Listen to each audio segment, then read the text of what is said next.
This episode of the Capsule in Conversation is brought to you by Harrogate Springwater. Famous for its waters since 1571, Harrogate is Britain's premium natural source water. Hello all! You are listening to the Capsule in Conversation podcast. I'm Natalie Anderson, and today I'm in conversation with one of the UK's most prolific figures in the magazine industry. The brilliant Jo Elvin joins me to discuss leaving behind the pages of women's life and style to focus on her new position in the charity sector and why she's passionately opening up the conversations around perimenopause and menopause. We'll also talk her love of humorous hashtags, including Clothes My Husband Hates and Troll by My Teen, and her secret love of Korean pop. So make yourself comfortable and get ready to join us in our conversation. Hello all, thank you so much for joining me today. I'm super excited to welcome today's guest. Having been a devout reader of both Sugar and Glamour magazine, this brilliant woman has guided me through my adolescence into womanhood with must-have fashion and beauty advice and tough talking. Having stood at the helm of Glamour magazine for an incredible 17 years, seeing the title hold the mantle as Britain's #1 magazine throughout the whole of the 2000s, she became the legendary editor-in-chief whose humour, wit and wisdom took her from writer, editor to broadcaster. Regularly appearing on our TV screens, however, her most recent role has seen her step into new territory as she was announced as the CEO of children's charity Children with Cancer earlier this year. I am so thrilled to have her with me today. She is the fantastic Jo Elvin. Hi, Jo. Gosh, I don't know if I can live up to that amazing intro. Thank you very, very much. And can I just say you don't look anywhere near old enough to have read Sugar magazine. Oh my God, honest to God, it was my Bible. I used to cut everything out and stick it on the wall. Me and my friend, we had all the advice. Honest to God, it literally guided me through my whole teens. And then when you launched Glamour, I'm not joking, you should have seen my uni hauls. I had stacks of them because they could fit into your handbag, and I lived by it like a Bible. Oh, my friends used to laugh at me and be like, oh my God, don't touch her Glamour magazines. So this is amazing for me. And I always used to read your editor's letter right at the front. You know, I'd be like, okay, what's Jo saying? This is what we should be doing. Another load of shite.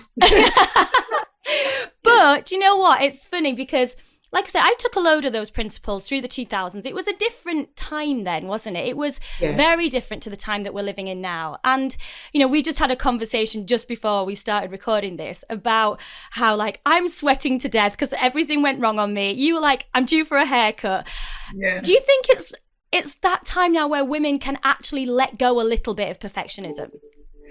Well, I think the thing is, I've never had anywhere near a shot at perfectionism. So I've never I feel like, you know, what you see is what you get with me all the time. I think that we all have, I think particularly probably people like you and me who in the public eye really want, you know, to get the most out of our careers. I think there is something in us.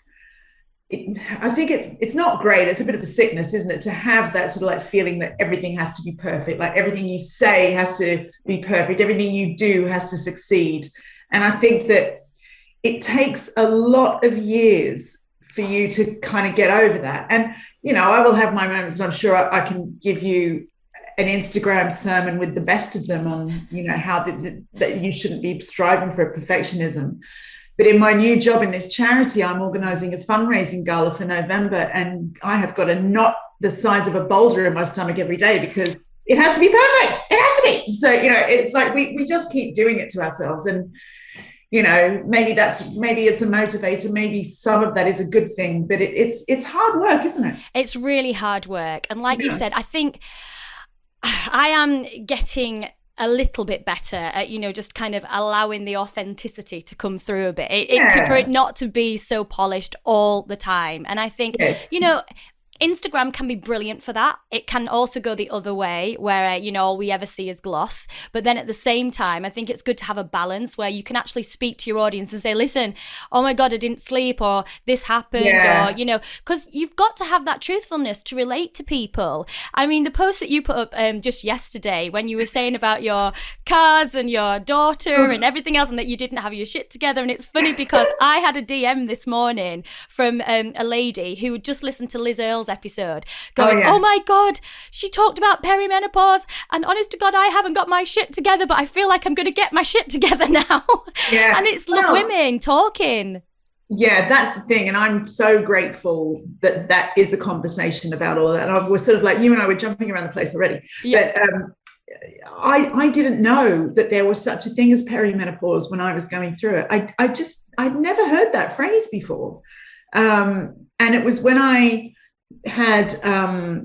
talk about it on the summit that's coming up next week, the Very Peri Summit.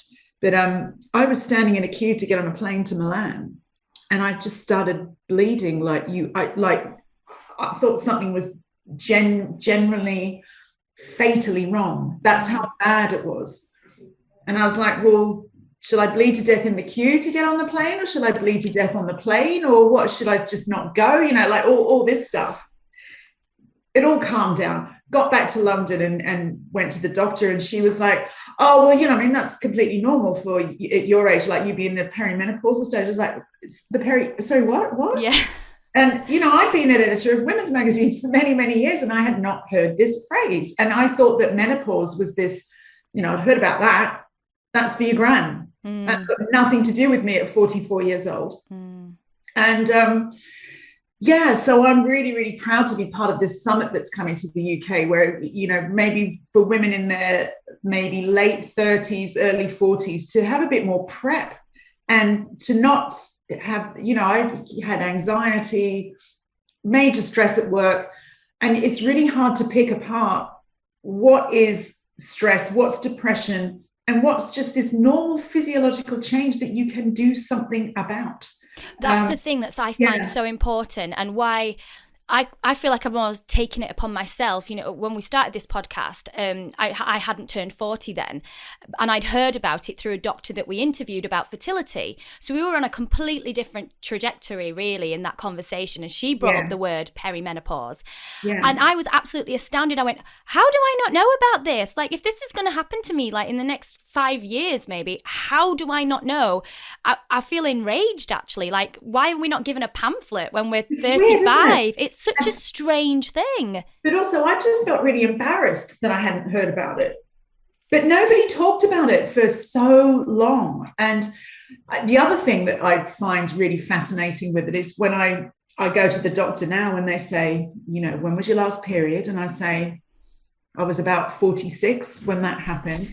And they go, wow, you were young. And I'm not actually, I wasn't. It's just that we don't talk about it. And because you think you're the only 46-year-old going through the change, you don't talk about it with your friends. But then when you do, you find out that they're all about the same age. But so there are doctors out there who don't know that that isn't young, just because we don't talk about it. So we need to talk about it. But also as well, what I found really interesting was that doctors can become GPs without having covered the menopause. They have to actually elect to take that module. Now, I believe it's like, an hour.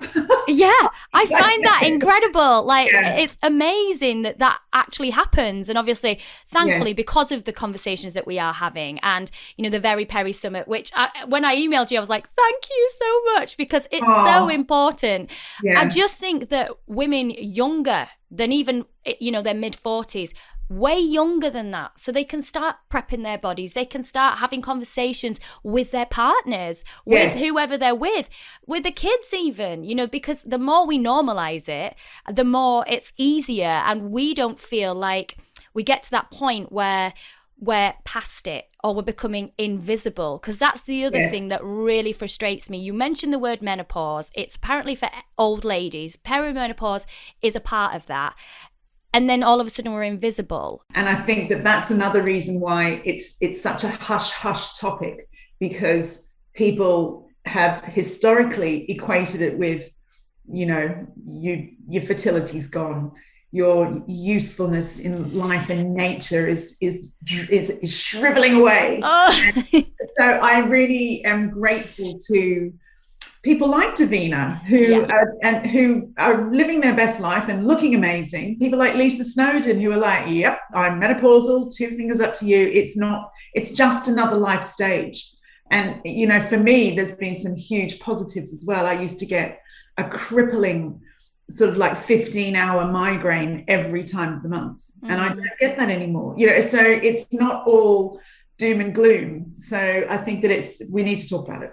Definitely. And as you just said then, I think people in the public eye can play a huge role in that. Even like Hollywood stars. I mean, they're not quite there just yet. We've not seen people like, the J-Los or the Jennifer Anistons. But this is the misogynist world we live in. It's like, if you're J-Lo and you're out there talking about your HRT, then all the men who control Hollywood are going to stop casting you for, that. I mean, this is why. Yeah. So I do feel for them. Absolutely. And you're completely right. Because, when you've built your brand, I suppose, on being sexy, that's what, as you said about it being misogynistic, that, all of a sudden you've lost your sexiness rather than actually the wisdom and the fact that you're in incredible shape and everything else that goes with it is still incredibly sexy. You've got all that wisdom and life to bring to the table. Amazing roles. Let's be honest. J-Lo is going to be that baffling, annoying woman who at 85 is still going to have men lusting after her and having Sports Illustrated asking her to be on the cover. So she'll be like Jane Fonda. Yeah. But even hotter. She's just, I don't think she's actually human, but yeah. Well, I often think that. I think, how does she look like that? Seriously, this can't be real. What oil? And honestly, she is a different kind of breed. It is. Yeah. Going back to you in magazines, you grew up in Sydney. Working class roots, parents owned a petrol station. I mean, I laughed when I read this, that the reason you first wanted to start working in magazines was because you thought it was the easiest way to meet pop stars. Well, yeah. I couldn't sing, I couldn't dance, I was never going to be an actor or anything like that. And I knew I could write. I knew I had a baseline ability to do that. And so when I figured out that there were people who got paid to go and meet George Michael and write about it, I was like, whoa, so that was it. I didn't want to do anything else. And you also say as well, that your background being when people say, oh, you grew up in Sydney, it's kind of like, oh wow, by the harbour and everything else, and where you lived in Sydney was different to that. Do you think that makes you a bit more like a champion of the underdog as well, because you've had that? I always say I've got a couple of good friends in Sydney who are both, again, in Australia, they're very prolific media figures. One is Lisa Wilkinson, who is a big TV star there now. And one is Marina Go, who was an editor for many years across many titles. And we all grew up in the western suburbs of Sydney. Mm-hmm. And we all had successful magazine careers. And I always say to them, and I think that DAGs, as to use the Aussie term from neighbours, make the best magazine editors, because I think that we grew up, and magazines were our friend. Magazines were the things that really helped us get through life and get through shopping at Sports Girl so we could buy the right thing and not the wrong thing. And I think that we just have more of an empathy for the people who really look to magazines for reassurance and guidance, rather than the people who already have all their fashion and style and popularity shit together. That's so interesting, because I was going to write to you actually when I was a lot younger to do work experience, because I was either going to go down the acting route or journalism, and because I definitely felt in my life, even though I wanted to be an actor, I think it's because I felt I could pretend to be the cool people and I could pretend to be the people that I really admired, because deep down I really wasn't like that, and it was the same with all the things I was reading, and I wanted to write about things from a different perspective because I wasn't living it. So I very much understand that. I mean, your first kind of role was at Dolly magazine, which was an Australian title. Just tell me about those first early days. Oh my goodness. Well, Dolly magazine was, like Just 17 and then Sugar after it, the real teen Bible. It was a real institution in Australia, a big famous magazine in a country where, when I was growing up, magazines were like super important. And I believe that Australia at one point had the most people in the world who read magazines, like per capita. So they're a big deal. Yeah. And I was about 12 when I started reading Dolly and feeling oh so grown up, because it was aimed at sort of 16, 17-year-old girls. And it became my Bible, like everybody else. And I just started, when I was at university, I'd spent days like cold calling magazines. And I kept trying, I mean, you know, and I kept getting told we're full, we're full, we're full. And I just kept trying because I felt like I knew the magazine so much. It was the one place I thought I've really got a chance of being allowed to write this or that, because I get it. I am this reader. So they finally let me go in for some work experience. And I'm trying not to make this the longest story in the world, but but there was no Google or anything like that. And they wanted me to find a girl who worked on a sheep farm somewhere in the outback of Australia. And so I spent, I would say, almost the whole week that I was there, just literally with the yellow pages of every single state in Australia, all different, going through sheep stations, cattle ranches, blah, blah, blah. Literally, I mean, it sounds really dodgy now, like phoning going home, you know, have you got any girls? and doing a dossier for the editor on, right, Sharon is 19 and she, you know, blah, blah, blah. This one's from England, blah, blah, blah. And the thing is, they'd been asking their staff writers to do that for weeks. And they were like, they didn't want to do it because it's a fucking boring job to do. It's time consuming. And so I made an impression because I'd finally done this thing that they hadn't been able to get their staff to take on with any enthusiasm. So after that, they asked me to start coming in 1 or 2 days a week to help with research. And so I did that for about 6 months around my university courses. And I went in one day and the 2 writers on staff were packing up their desks, and they had tried to get the editor fired. They'd been to the boss of the company saying, we think she's crap, blah, blah, blah. And they got fired.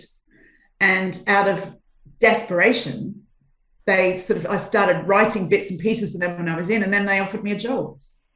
I mean, that is amazing, like you say, but you did put the hard work in first. Yeah, I mean, I can't say, you know, there's always luck and timing with these things, isn't there? But I worked really hard. I did, yeah. But don't you think, I mean, I don't know about you, and I'm going to sound properly old now, but this is, don't worry, you're next to me. You look like a baby, and you are a baby compared to me. But what I mean is, like, in terms of work now, because everything is at the touch of a button, and like you were saying, there was no Google, there was none of that. You had to go and actually physically do it. You go to the library sometimes for hours on end, like stuff like that. Yeah, that's what I mean. Is like actually go and physically do this stuff, and the work that requires. When you have the job and you got the job, you know how much that, like, oh my God, it's taken me so long to actually physically get this job. I feel like nowadays, because there is this interchangeable thing of information so quickly across Instagram or TikTok or whatever it is, people seem to be moving about so much so quickly, and there doesn't seem to be this real sense of gratitude when people hold a position anymore. It seems to be like, yep, thank you very much, and we're off because we can do this now. And that like, you know, you were at Glamour for such a long time, like all those many years, 17 years, that work ethic, bringing that to the job. Do you feel like that still exists, or do you think that that's something that's fading now with newer, younger generations? No, I don't. I think the pandemic has had a lot to do with people assessing what they're prepared to put up with and how they want to frame their working life. I think we're going to have a bit of a rationalization of that soon, where I think personally, I'm really starting to feel what we've lost in terms of not having everybody in the office and stuff like that. And I think that, yes, there are lots of things we can do remotely, but that I'm not sure that always means that we should. And I think some people are struggling with being sort of like dragged back to work, really. So I think there's a bit of that. But I don't know if I feel like I really hesitate to say, oh, this generation just doesn't appreciate it as much, or this generation doesn't work as hard, because I think it's all relative. And I've certainly, in the industries that I've worked in, it's only gotten harder to get jobs. It's only gotten more competitive because the industry has shrunk so much.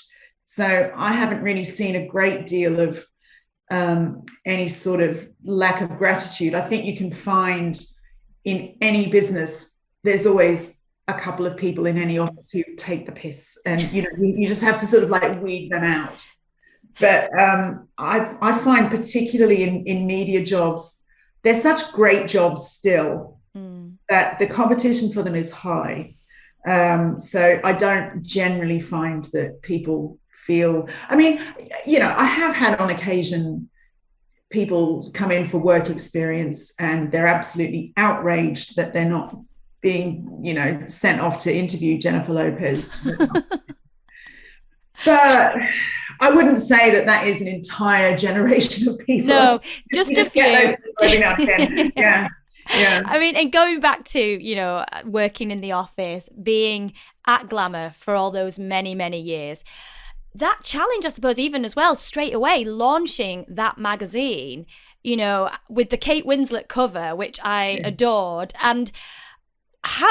When that was brought to you, was it brought to you? Were you moved from Sugar? How did it work? Like when you actually launched that magazine? Well, I had been at a magazine called New Woman magazine, which was with a company called EMAP, and that I did that for about 18 months, and that was a real sort of like peak 90s magazine. It was launched as almost like the female version of FHM.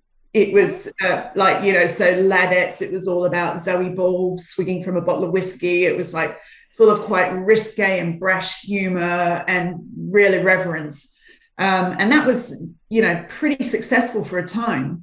And I was there when I just got a call from Condé Nast saying, we're looking for an editor. It wasn't like, the red carpet wasn't rolled out straight away. They said, we're sort of like speaking to a few people and we were wondering if you would be interested in going for it. And I was like, yes, it's my, American Glamour is my favorite magazine on the earth. So I really, and, the way these things tend to work is that they ask you to put together a presentation for what you would do. So I spent probably a week of every spare moment pulling out tear sheets, writing down ideas, putting together a flat plan, which is like, on page 1, I'd put this in the magazine. On page 52, I'd put this. And then you go and present it, and that's your job interview. So, yeah. I mean, that's intense, like you say, but you really wanted it. Yeah, it's a lot of work. And to physically have to do that as well, like you're saying, actually tearing things out, actually putting it all together.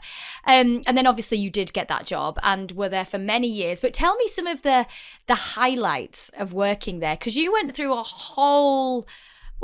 like 2 decades really of changes and everything. It's crazy, isn't it? Yeah. It's crazy to have stayed there that long, but it was so easy to stay there that long. It was such a fun job. And it's like, it's every week was different, even within the routine of monthly deadlines and things. But obviously a huge highlight was actually just getting the damn thing done the first time.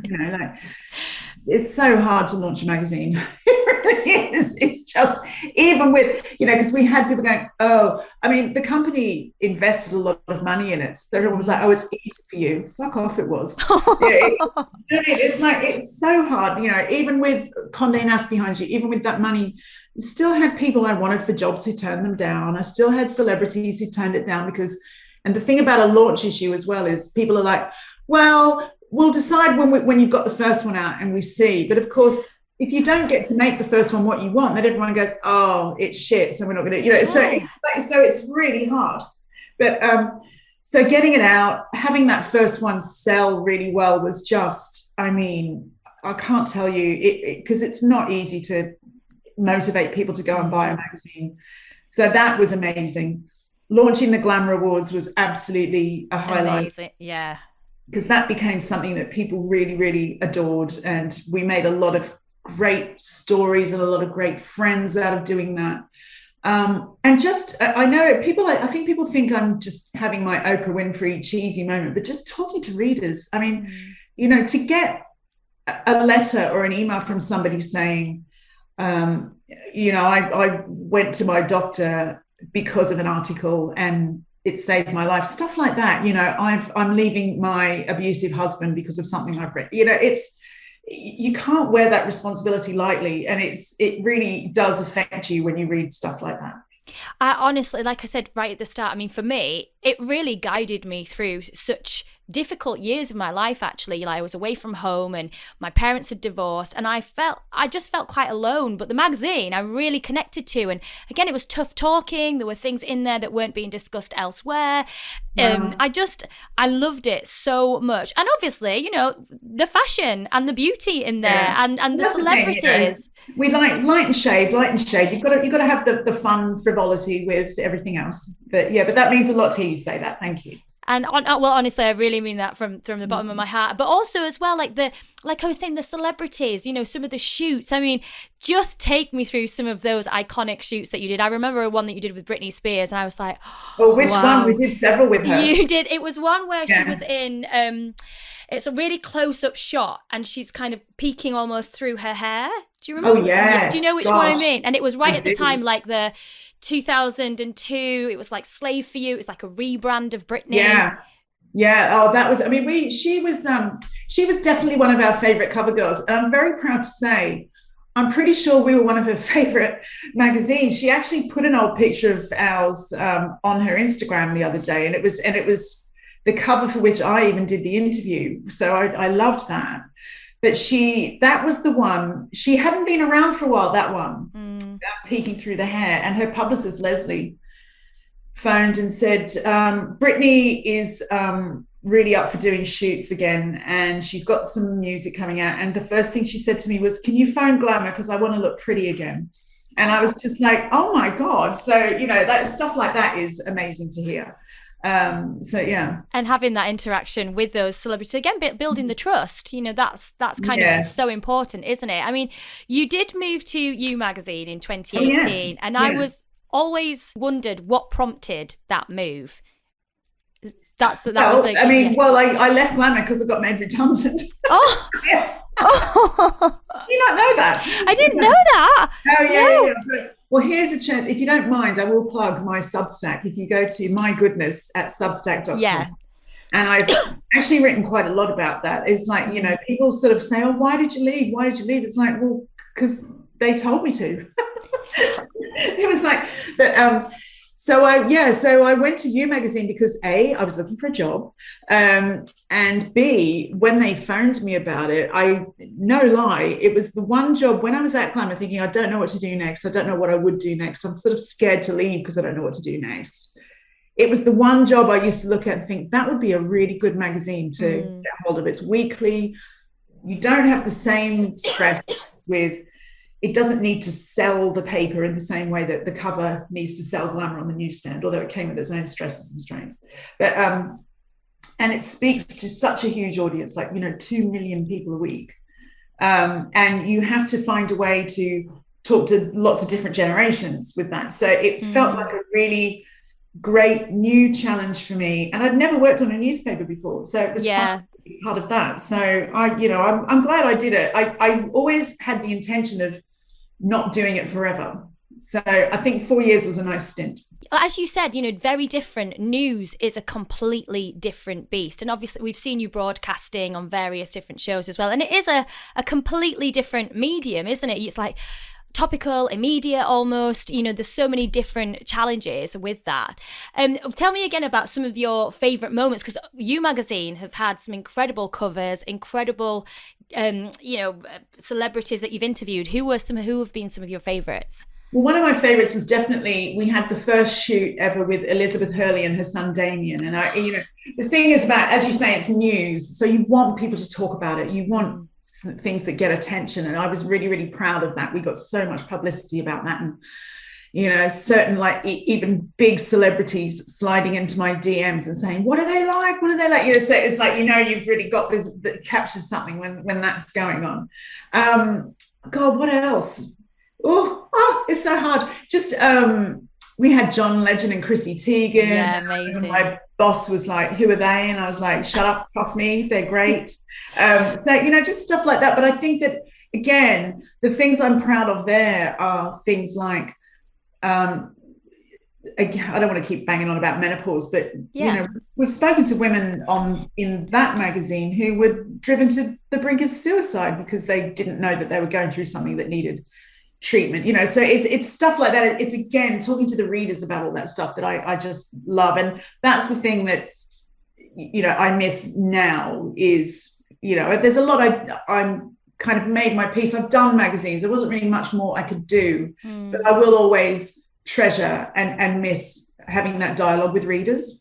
But again, like you've said with your Substack, you've got that kind of, because you've got that direct line to the reader and for them to hear your voice. Because I think that's the thing with you, Joe, is you've got so much wit and connection, and you say it how it is, which is why people do connect to you. In your editor's letters, you'll talk about things and go, oh my God, you won't believe this, or my husband said this, or Evie's done this, and it's things that you can go, oh my God, yeah, I understand that. She gets the stress of being a parent and working and all of this, and it is that connection. You have turned 50, and in the last couple of years has been pivotal. Would you say that part of that reaching that age has made you reassess life, look at different things, stepping into new challenges? Definitely. I think that it's certainly one of the reasons that I changed my career a bit this year, is because I just started to think I'm not ready to lie in a ditch, and I just wanted to have a think about, well, what do I think life looks like as I start to go through my 50s, as I start to, God forbid, nudge towards 60. And I just thought, I'm ready for something new. I'm just ready to try some different things. So that was a big part of why I jumped when I did from You magazine. And I think, I don't know, your priorities become a bit different, don't they? I think we all do. I think I want to be there for my daughter a bit more. I think it's funny, I kind of feel like it's a shame sometimes that you can't opt to have your maternity leave when they're a bit older, because it's, obviously you're a walking pair of boobs and a nappy changer and all of that sort of stuff. But really, when they're babies, it's a bit more perfunctory, their needs. It's like, and I just wanted to make sure that I was in a position that I could be around a bit more if she needed me for emotional support, as well as all the, getting the dinner and feeding. Because it's hard now for kids. Like, it's really hard. My son's 10, and the navigation of this time now, like you said, I'm finding I'm needing to be much more on call, on hand, checking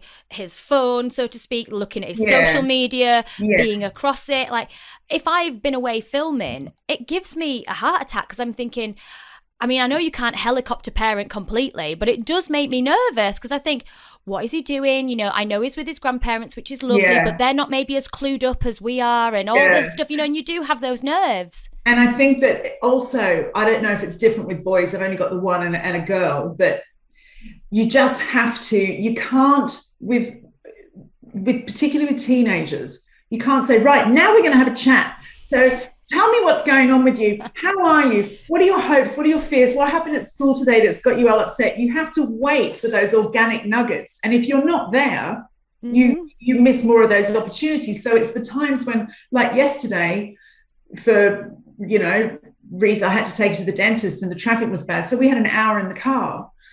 And that's so rare, so we actually chatted about stuff. And so it's things like that I just want to be able to be available a bit more in that way. And speaking about your daughter and trolled by my teen, some of those moments. She's a sad mouth. I love it, and I can see though where her humour might come from, having read your stuff. Me and her dad, her smart ass dad. Yeah, but it's my favourites are when she'll just say things to me like, "That's a choice," and just.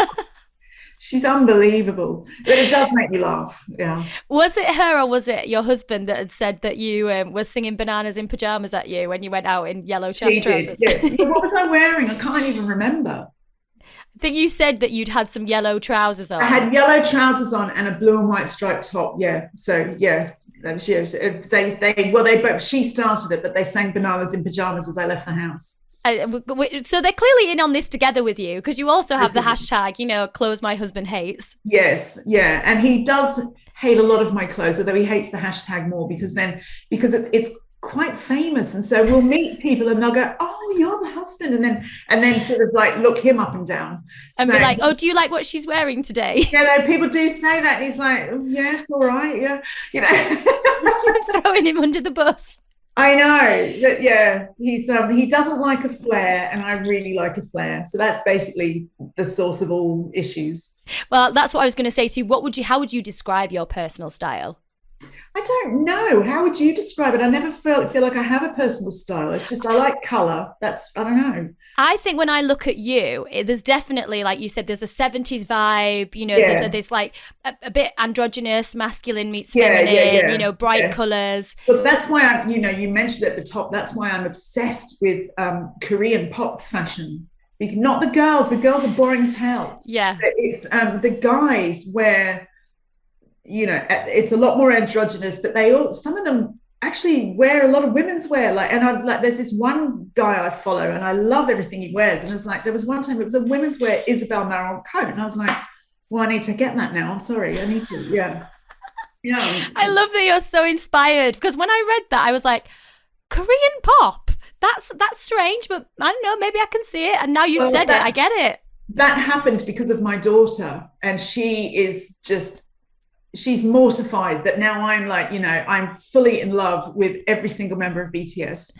And she's just thinks it's, well, they both, my husband and my daughter both think it's tragic, but what can you do? I mean, I can't help where the midlife crisis will land. It's just going to happen. So it could be worse. Well, it could be. I'm all about BTS. For me, their sound is quite a nostalgic 2000s sound anyway. I always say this to my son if we're out in the car. I'm like, oh, I love this. This makes me feel like I'm about 20. I don't know what it is. I think it's got that magical kind of pop. It's pop, isn't it? It's magic. Pop. And there's something about the Korean boy bands that I like. I think it's because of the way that they come together. It's like, it's pop to Korea is like gymnasts to Russians. They train them, and they train them from they incubate them from such a young age. And so by the time that these kids have become pop bands and they're big stars, they've been through hell together. and they've all got these really lovely bonds and brotherly relationships. It's actually, I find it really warms my heart. And when I think of One Direction couldn't keep it together for a few years. Little Mix all ended up, the Spice Girls. None of our British bands can stand the sight of each other after 2 or 3 years. And these guys have been going 10, 15 years, and they're all still best friends and brothers. And I just find it delightful is the word. That's it. It's uplifting, isn't it? And, speaking about that kind of pop sense and pop culture, there is this whole Y2K revival. I don't know how I feel about this still. I actually turned to my son and went, can't you just get your own stuff? I'm sick of it. I'm like, this is all our stuff. Do you feel like there's a bit sad, really? Because although then again, did we have it with the 70s and the 60s? You're now sounding like my mother did in the 80s and saying to me, we had all of this in the 60s, because there was a real 60s revival in the 80s. But, and I'm afraid I'm one of those people who that saying is going around on Instagram is like, no, I'm very sorry, but the 60s was 30 years ago. And that's just the way it is for everyone. So I cannot be doing with this idea that the Y2K is retro. That's what I mean. It's a revival. Yeah. What are you talking about? So we went into Topshop not long back, a couple of weeks ago, and literally me and my friend went, they've actually got full-on crochet belly tops like what we used to have, and tie-dye and love hearts and clips. And now they're doing tutorials on TikTok. All my daughter wears, because my daughter's 17 and all her friends, it's boyfriend jeans, Doc Martens, and band t-shirts. That's it. And so they're fully 90s up. So that's, we can't stop it. It's happening. No, it's just, and there's no new things anymore. And we didn't have anything new at all. Madonna wasn't really new. She just knew how to, what was it, Nicholas, my old boss at Glamour, old wine, new bottles. That's it. constantly. Oh, that's a good saying. I like Yeah. that one. I really like that one. And but before we kind of round up, there was so much more I had to talk to you about. But before we do round up, what are your kind of go-tos for well-being and looking after yourself and protecting yourself? Well-being, it's definitely exercise and sleep are my two main things. I like a candle and a pillow spray as much as anybody else, but I don't really get a lot out of those kinds of things. I find exercise, particularly as I get older, and particularly through this magical menopause time, as it fills me with. I'm one of those people now who gets really cross if I haven't had time to exercise. I'm completely addicted to the endorphins and the adrenaline, and also just the smug feeling of having done it. I feel really like I can do anything when I've done a 60-minute Peloton boot camp. I really do. So that is super important to me. And afternoon naps. And it's things like, I'm not really kind of take this supplement or I must have kombucha. I think I've got a fairly 1970s kind of diet, really. I still eat meat, I still eat bread, I still eat proper, like, milk, not oat milk. I'll never change any of that stuff, but I definitely believe in real food. I'd rather have Marmite on toast than a ready meal for dinner. Do you know what I mean? I would never. So I'm really careful about that. And just trying to make sure that even on the most stressful day, I connect with somebody who makes me laugh, even if I have to phone someone and demand that they make me laugh. That's how I deal with it. That is definitely one I'm going to do from now on. I'm going to be like, right, okay, let's make a list. Who is it? Who makes me laugh? Right, you're on speed dial now. That's going to be part of my manifesto. All you need is just, and you must be there for those people as well, because sometimes if somebody needs that from me doing that cheers me up as well. It's that mutual thing, isn't it? Again, sharing stories. Jo, it has been absolutely incredible to talk to you. Thank you so much for giving me your time. Thank you for having me. I've really enjoyed it. It's been absolutely brilliant. And the Very Peri Summit is the 4th and 5th of October. Yes, and thank you, because it's run from this wonderful group in Australia called mamamia.com. And my first post I put out about it, I got the dates wrong. So thank you. I'm going to take your lead on that. Yes, it is the 4th and 5th of October. And you can also find the summit on Instagram, just to double check, where you can also get your tickets to. It's at the Very Peri Summit UK. And you can also find Jo there too, at Jo_Elvin. It's been such an incredible conversation, and don't forget, for more wellbeing, fashion and beauty, you can visit us at our website www.thecapsule.co.uk, where you can also catch up with our previous podcast episodes by visiting the In Conversation page or subscribing to any of our podcast channels and YouTube. It has been amazing to read your rates and reviews already this season, so don't forget, keep them coming in. You can drop them at our Instagram at @officialcapsule. I will be back next week with another very special guest, but all that's left for us to say today is goodbye. So it's goodbye from Jo. Bye-bye. And goodbye from me.